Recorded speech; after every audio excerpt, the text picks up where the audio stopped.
Okay, so I'm gonna go ahead and be making meringues. So yeah, let's start making it. So for this recipe, you are going to need a mixer. You can also do it by hand, but a mixer is probably easier, and then you obviously need an oven. But yeah. So I went ahead and put all my ingredients in bowls, so I have it ready. Okay, so in your mixer, you're going to want to go ahead and add your 3 egg whites.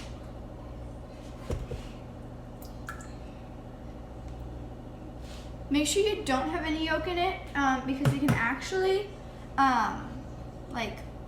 mess it up. I went ahead and saved my egg yolks, if you can see them, but I saved them, and that way I don't waste them. I'll go ahead and cook them and eat them after I make the cookies. So what you want to go ahead and do is you're going to want to make sure you lock that, and you're going to want to put it on maybe speed, and then just put it on stir, and gradually add your sugar. If you did decide to do a flavoring, and this is 3/4 cup of sugar. If you did decide to go ahead and add the gelatin for flavor, you would add 3.5 tablespoons of dry gelatin, and go ahead and gradually add it in with the sugar. While you are beating your mixture, you're going to want to go ahead and bake it at 350. Once you have it at 350, go ahead and click start. Once your sugar and egg white mixture is stiff and glossy, you're going to want to go ahead and fold in the vanilla and your salt. So go ahead and add in your vanilla and your salt. It should be a teaspoon of vanilla and a dash of salt, and you're just going to want to go ahead and fold it.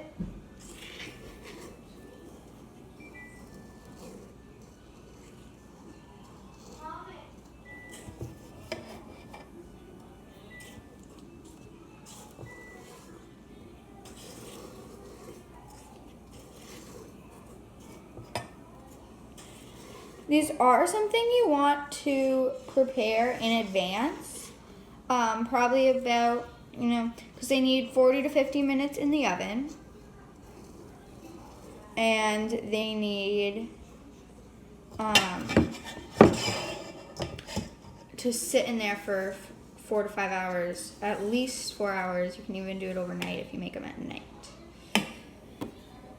Okay, so now that you have gone ahead and done that, folded it in nice and well, you're going to go ahead and lock that in, and you're going to go ahead and beat it well. Now I have beaten it well again, and it kind of looks like it could be vanilla frosting. Now you're going to go ahead and add your chocolate chips. If you're not doing chocolate chips, you can go ahead and completely skip this step. But you're just gonna put it back on stir, just so it can get nice and mixed in. And now you're gonna want to go ahead and have a baking sheet.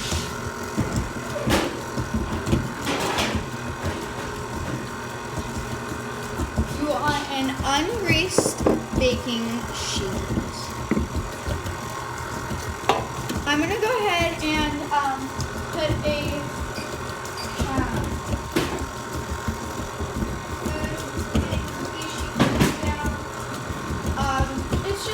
it's just going to make it so it won't stick, and it's not greased either. Okay. Now I think those are mixed in enough. And what you're going to go ahead and do is take by teaspoons. You can do that, or you can do that, but what I'm actually going to go ahead and do, I have this really cool cookie which is this. It's just so much easier, and I think I'm gonna go ahead and use that. It was in the dishwasher, so it's still kind of wet, but I'm gonna kind of dry it off. Okay. So now you're gonna go ahead and take them and just drop them on your cookie sheet.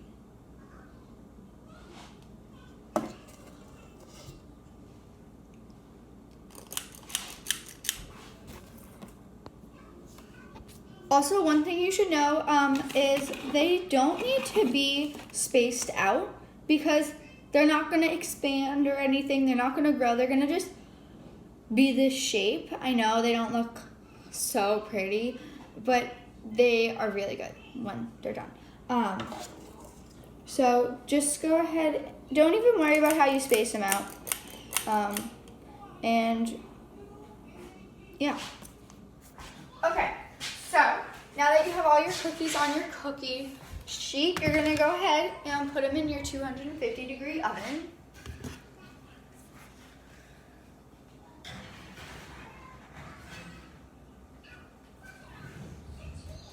For about 40 minutes. 40 to 50 minutes. So, you have 40 minutes to spare. I mean, I guess you can really go ahead with your 40 minutes now and come back in 40 minutes. All right, so my meringues have been in the oven for 20 minutes, and as you can see, they look so good. And if you can't tell, they are harder, which is nice. Exactly what you want. Once the 40 minutes is up, go ahead and take them out of the oven. And now let them cool for about 15 to 20 minutes. All right, so after that 20 minutes or more that they have been cooling, the longer they cool, the more better they might get. But also, you can feel free to leave them in for at least 4 hours in the oven. You just turn off the heat and leave them in there. You can also leave them in there overnight, but I'm making them and it's only 12 o'clock, so I don't really need to leave them in overnight. But if I made them more, like towards the end of the day, yeah, I'd leave them in overnight. So it'll just make the inside crunchier if you leave them in the oven for long. So now you can go ahead and enjoy. I went ahead and put them in this, and they are so good. I think you should try this recipe. They're very tasty. So go ahead and enjoy.